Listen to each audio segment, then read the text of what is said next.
Hi friends, welcome to small family. இன்றைக்கி என்ன video பார்க்கலான்னு, இன்றைக்கி சண்டே என்ன நாங்கள் சமைச்சோன்னு பார்க்கலாம் வாங்க. சப்ஸ்கிரைப் பண்ண எல்லாருக்கும் ரொம்ப நன்றிங்க.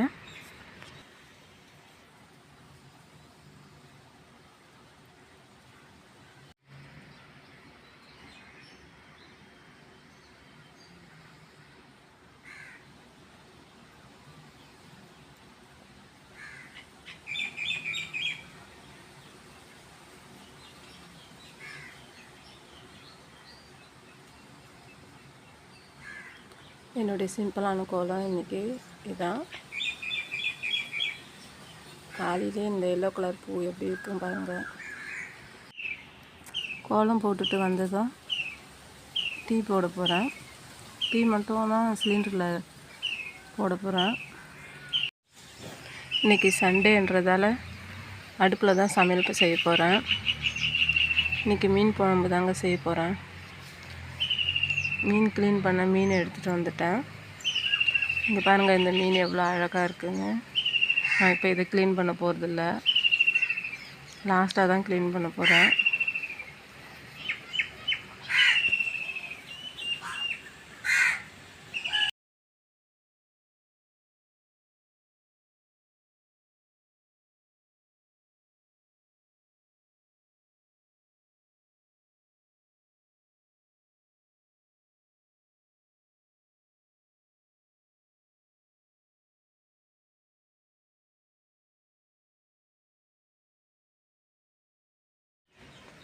ஓலாம் காஞ்சிடுச்சு.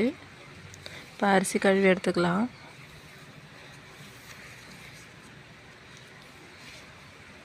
இன்றைக்கி மீன் குழம்புக்கு ரேஷன் அரிசி தான் சமைக்க போகிறேன்.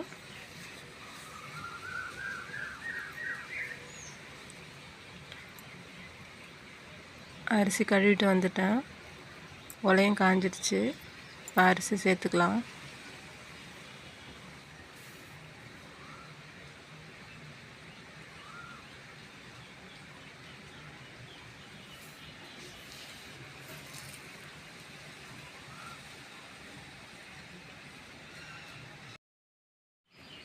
குழம்பு தாளிக்க வெங்காயம், 2 பச்சை மிளகா, தக்காளி எடுத்து வச்சுருக்கேன்.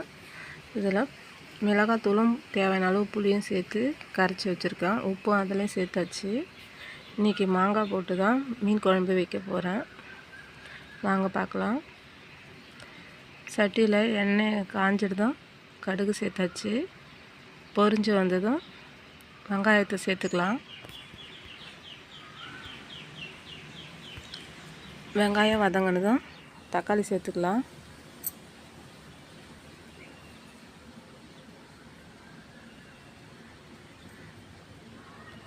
தக்காளி நல்லா வதங்கிடுச்சு. இங்கே சாதமும் வெடிச்சிட்டேன்.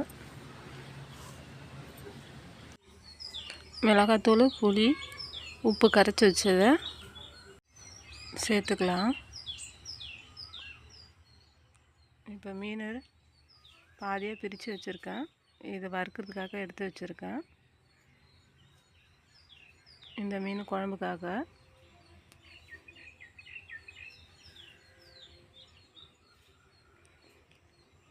மீன் வறுக்கிறதுக்கு தோசைக்கல்லில் இந்த அடுப்பில் எடுத்து வச்சாச்சு.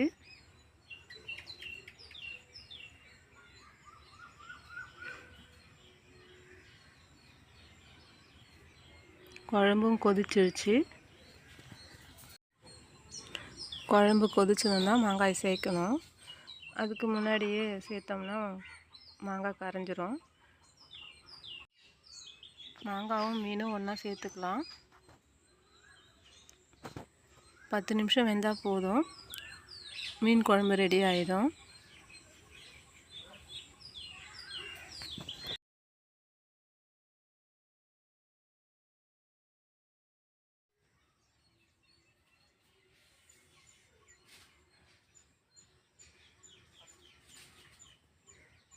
குழம்பு ரெடி ஆகிடுச்சு.